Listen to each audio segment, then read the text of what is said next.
Welcome to the Register's Report. My name is John Buckley. I'm the Register of Deeds of Plymouth County. This show is about Plymouth County real estate. Our headline for the month was "The Market Remains Positive as we close in on the end of 2017. We're going to talk a little bit about the recordings at the registry. This being taped in December. We're going to talk about November recordings. I have a great guest in the second segment, Arthur Boyle of Performance Appraisals, and a little bit about some of our historical records. So let's go to the numbers. First image you're going to see is of deeds, basically sales of property. There were 948 deeds recorded in November, down from the 985 in October, up 1% over last November. And for the first 11 months of 2017, sales are up 3%, which is a good sign. Next document you're going to see is of mortgages. Now, mortgages have been down a little bit this year. There are 1,834 recorded in November, less than the 1,989 in October, down 16% compared to last year. Although there are still many people taking out mortgages to purchase property, there are less people refinancing their homes because they've already done so. So for the first 11 months of the calendar year, we're down 11% over last year. Next image you're going to see is of foreclosure deeds. We've been following those quite closely since the financial meltdown of 2008. There were 50 foreclosure deeds across the county in November, more than the 38 in October, 7% less than last November, and year-to-date down 11%. The next image is of foreclosure notices, the first thing we see in the foreclosure process. And although a big jump this past month, year-to-date, they're down 27%. Then you're going to see an image of all of the communities in Plymouth County and what they had last month for foreclosure deeds and foreclosure notices. I just want to let you know that every first Thursday of the month, we do an online training at the registry. You can come in and learn how to search our system very efficiently. Please call in advance to register at 508-830-9290. We also have the ability to sign up for a free property fraud alert. You sign up, anything that goes and gets recorded against your property, you'll get an email. And we're going to be doing a homestead presentation at the Lakeville Council on Aging on December 19th. And again, my guest in the next segment of my show will be Arthur Boyle of Performance Appraisals, who will be discussing the role of a real estate appraiser. So we'll see you in the next segment. 150 over 90. 180 over 111. 160 over 110. I had a stroke. This is what high blood pressure looks like. You might not feel its symptoms, but the results from a stroke are far from invisible or silent. If you've come off your treatment plan, get back on it, or talk with your doctor to create an exercise, diet, and medication plan that works for you. Go to loweryourhbp.org. If I would have followed a treatment plan, I would not be in this situation. Welcome back to the Register's Report. Again, my name is John Buckley. I'm the Register of Deeds of Plymouth County. In this segment of the show, we always try to do something educational in nature. We've had commercial real estate brokers. We've had numerous realtors. We've had surveyors. We've had builders. And I have a great guest on this show who's been a guest before, and he's an appraiser. Welcome to Arthur Boyle. Nice to see you, Arthur. Nice to be here, John. Yeah. Nice to be back. So I know we did this a few years ago, and it was a good show, and glad to have you back. Why don't we start by telling your viewers a little bit about yourself and how you became an appraiser? Well, I became an appraiser by being a realtor first and not wanting to work Sundays. And that made it an easy decision for me to get into appraising. I love the real estate industry and you know, all the nuances about it. But we're a 23-year-old appraisal company. We started in the basement of my house in Malden 23 years ago. Mike Gianelli, my business partner, and I, along with my daughter Amanda, who you know and is involved as a licensed appraiser, and my daughter Jen is the bookkeeper. So we have a truly family business. Mm-hmm. That's great. And you're based in Pembroke? Yes, we are now. Yeah. So, but it was a different era now up in the Somerville, Malden area than back in those days. Yeah, it's a different different dynamic now. The prices have gone, as you know, just through the roof, and you know, Somerville, where my wife is originally from, is untouchable. You're paying $1 million literally for a two-family house. It's Yeah, just, I heard that somebody bought a 3-decker for $1 million. yeah, it's really, you know, it's almost out of control at this point. You know, there's a lot of condo conversions going on, you know, 2- and 3-family houses being converted to condos and that kind of thing. We have somewhat less of that down here on the South Shore because we have, frankly, fewer multifamilies. That, you know, if you have a multifamily in Hanover or Norwell or Situate, you've got something that's a little special. So let's talk about your company. How did you come up with the name Performance Appraisals? To tell you the truth, I don't remember how we came up with performance. It's a long time ago. Yeah, it seems to fit, and that's kind of nice, and people remember us by that. And we have an easy phone number, if I can give it out. Sure, it's 781-293-6900. In your email address? Is I have an AOL account, so Yeah. I'm old in this business Yeah. as well. We like to think of it as experience, but Yeah. my email is Boyle6900, basically my last name and the last 4 digits of my phone number, at AOL.com. Great. So let's talk a little bit about your company, what type of clients you have and what type of work that you do. Well, I think people think of us as the appraisal branch of the savings bank or the local credit union, that kind of thing, that we go out and appraise the property for your home loan or your home equity loan or your home purchase. But we do much more than that, actually. We have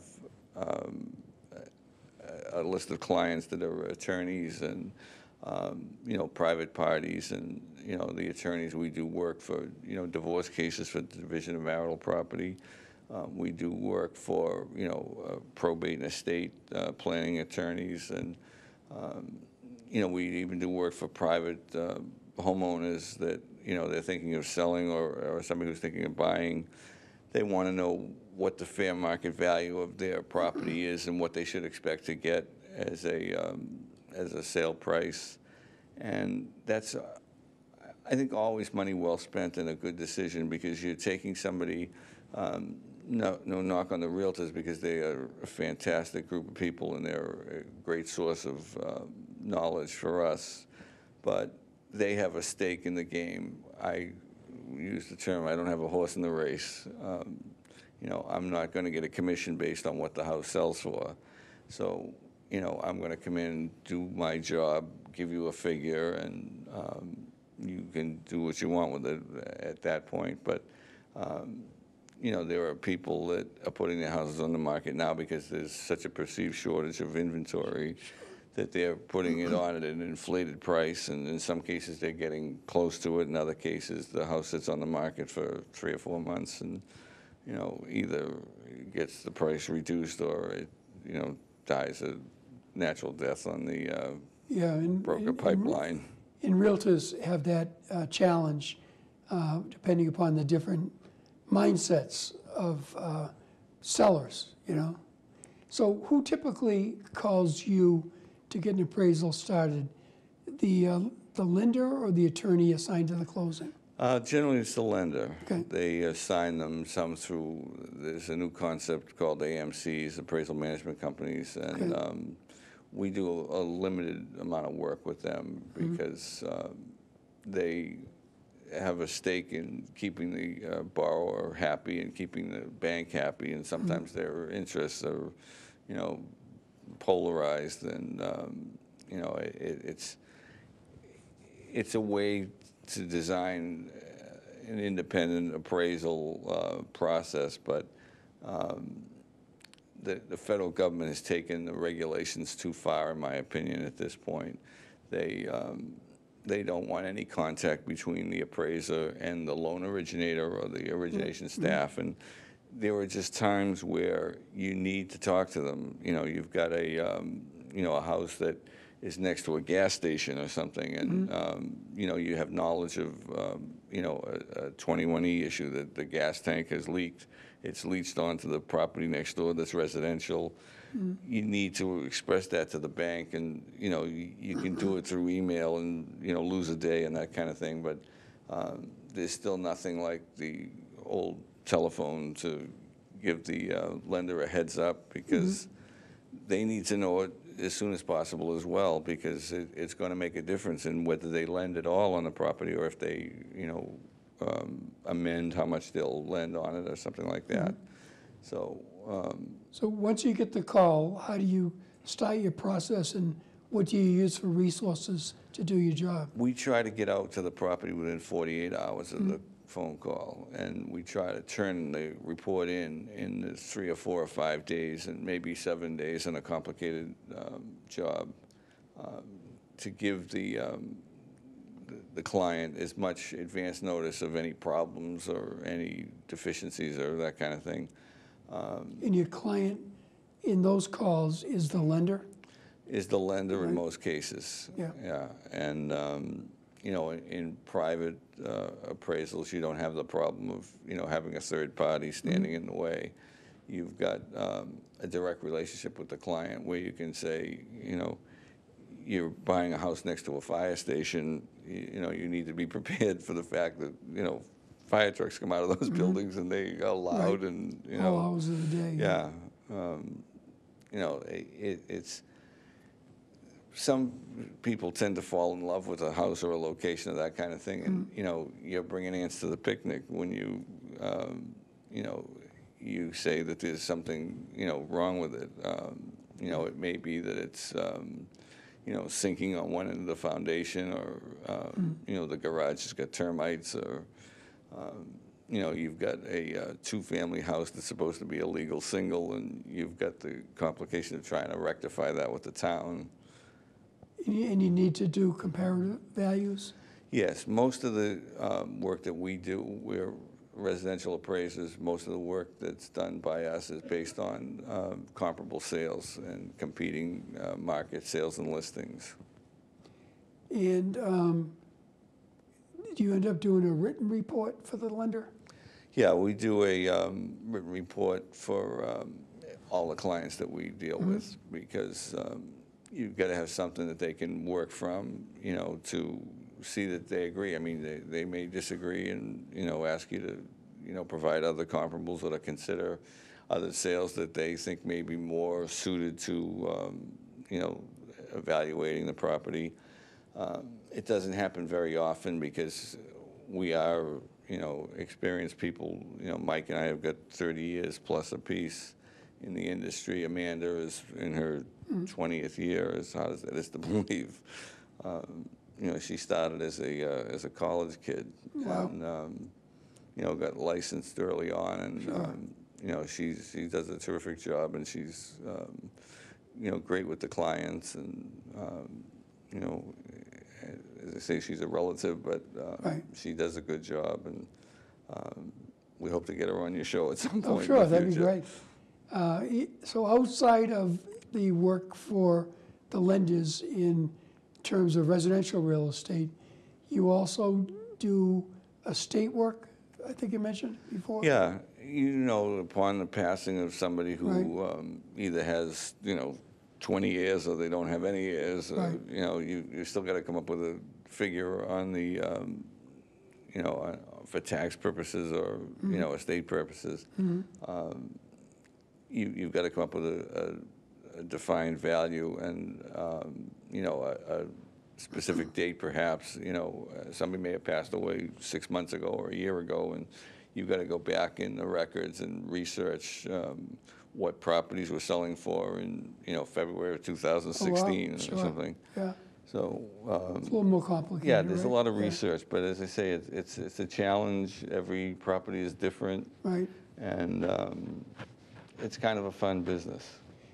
You also mentioned that when people are involved in challenging their assessment by the town or city, there's a process, and you are called in many cases to help them make their appeal? Yeah, in many cases, they'll hire a professional appraiser to basically back up what they believe to be an overassessment.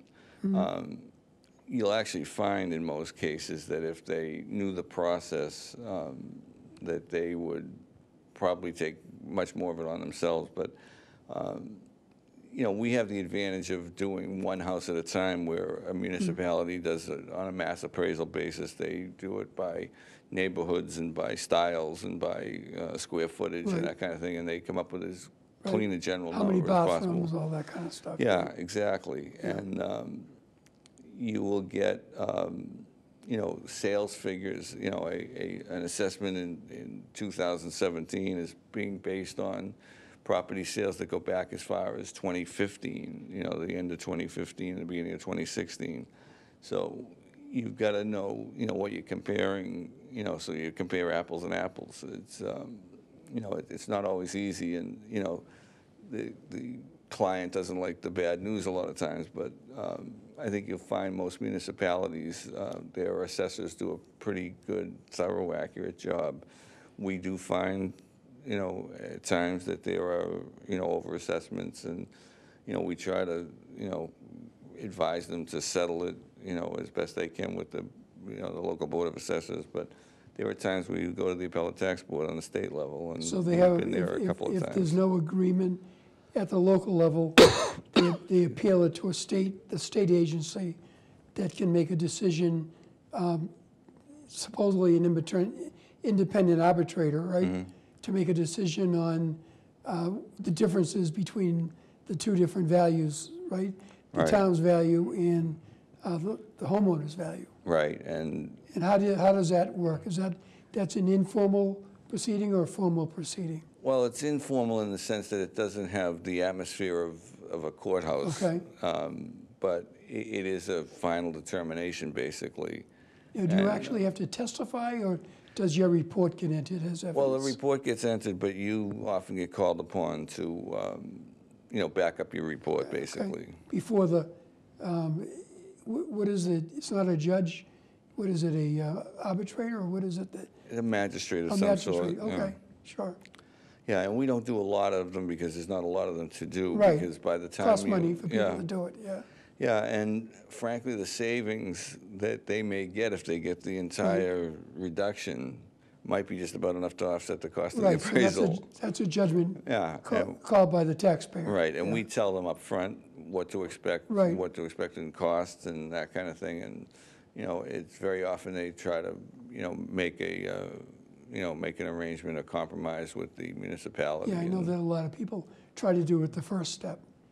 Yeah, and it's wise to do it on your own the first step Yeah. because, you know, it generates business for me, but Right. you know, in all, you know, candor, it's better to do it yourself, as many steps as you can take yourself, and then, you know, if you're not satisfied, you can hire a professional. Yeah, so I know that in talking with you and other appraisers over the years, there were some pretty significant changes relative to independence of assessors. After the disaster we had in the housing market in 2008 and around that era, they really wanted to make sure that lenders were picking more than one appraiser. Is that my memory? Yeah, they want the lenders to have either an appraisal management company do their bidding, if you will, or they set up a revolving process in their, you know, in their in-house lending department, and you know, they can't by this arrangement, they can't, you know, kind of tailor an appraiser, Right. you know, who may be friendly to somebody, Sure. you know, Somebody that's giving them whatever they want. right. Right. And rather than And independence. that in itself is a good thing, you know, to have the appraisers on the up and up. You know, like every industry, you've got good ones and bad ones, and we're rid of most of the bad ones at this point because they can't stand up to the scrutiny of the lenders. Yeah, no, I know there in all businesses sense that financial meltdown. There were changes, including in yours, right? Including in the lawyers that do closings. The laws have changed and the forms have changed, you know? Yeah, and the disclosures are much more thorough and much more advanced in terms of, you know, how much information they give you. I'm not sure that they haven't overwhelmed the buyer, you know, particularly a first-time buyer. Sure. You know, it's a small wonder that anybody wants to close on a piece of property after they see the amount of paperwork they have to sign. But So as we come to a close, I'd like to have you share all your contact information again for our viewers, how they would reach you. And we talked about a wide variety of services that you're involved with, but how would they reach you and your company? well, I appreciate the opportunity, first of all, John, Sure. to It's always get great to the have you. name out. But they can call us. It's Performance Appraisals. We're in Pembroke. We're at 781-293-6900. And you can reach me on the email trail at boyle6900@aol.com. Great. And it's easy to get us. Great. If you don't reach us, as you're not always, trying. Thank you for coming, and hope you have a great Christmas and holiday season. We're talking about some of our notable records in the next segment of the show, including the first department store Santa Claus. You didn't even ask me why the hat was there, but I think you got the gist. Well, I felt you were being festive and. Right. Well, thanks again, Arthur. All right, Always well, it's good great see to be you. here. Yeah.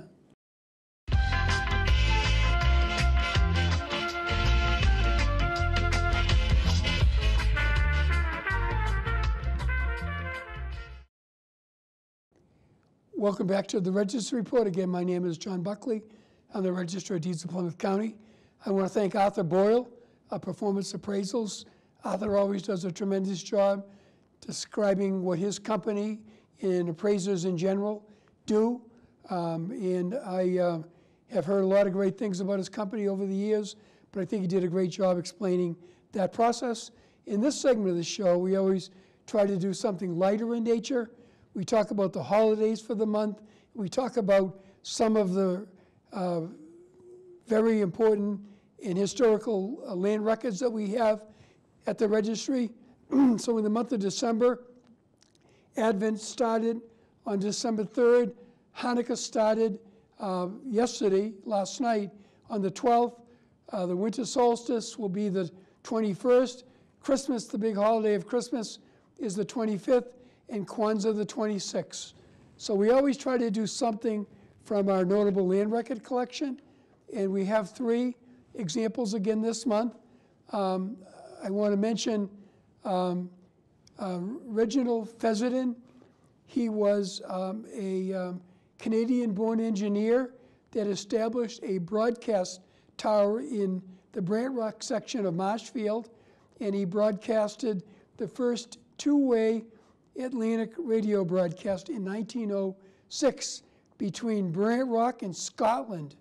Now later that year on Christmas Eve, he broadcast the song Silent Night, and it carried over the Caribbean and was heard very far away by ships well down in the Caribbean area. It was a 420-foot radio tower, and it was dismantled in 1917. There remains a plaque on the base of that to this day in the Brant Rock section of Marshfield. Fessenden had previously worked for the National Weather Bureau and was chief chemist for Thomas Edison, and his achievement is recognized by the town of Marshfield, Plymouth County, and other organizations. The next one you're going to see is of Edward Rowe Snow. He was another Marshfield person, author and historian. He wrote over 100 books, including stories of shipwrecks, storms, and pirates and buccaneers, but he was well known for being a flying Santa for over 40 years. Every Christmas, he would pilot a small plane and dropped off wrapped gifts to the lighthouse keepers. The lighthouses were manned in those eras, and certainly during the winter months, they couldn't leave due to the weather circumstances. So by dropping off those gifts to the children of the lighthouse keepers, he became a beloved figure. He was a dedicated preservationist and lover of lighthouses in the Harbor Islands, and he's credited with saving Fort Warren, and there's a plaque in his honor on George's Island in recognition of his great work in the preservation of those islands. You can take a ferry out to visit it. It's a great visit for a day. And last but not least, and part of the reason for the Santa hat today is James Edgar. James Edgar was an immigrant from Edinburgh, Scotland, and he opened a department store on Main Street in Brockton, and he started dressing up for the delight of his the children that would come with his customers. And in December 1890, he decided to dress up in a happy, jolly Santa Claus based on a cartoon by Thomas Nast. Thomas Nast, as you might remember, was a cartoonist that devised the donkey for the Democratic Party and the elephant for the Republicans, but he was a great cartoonist. And based upon his drawing of Santa Claus, James Edgar dressed up, and people from all over New England came down to his store. And believe it or not, that began the tradition of department stores store Santa Clauses. So although you'll see Macy's and you'll see Santa Claus coming down by the Macy's store in Manhattan on Thanksgiving Day to start off the Christmas season, it all started in Brockton with James Edgar. There's a park named in his honor in Brockton, and certainly a great part of Plymouth County history. I want to thank PAC TV for producing this show. This is show number 51. David Antoine and the folks here at PAC TV allow me to share this information with people in their service area.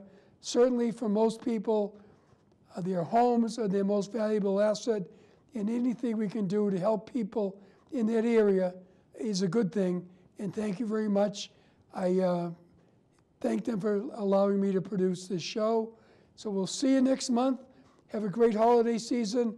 Merry Christmas, Happy New Year, and we'll see you in the new year. Thank you.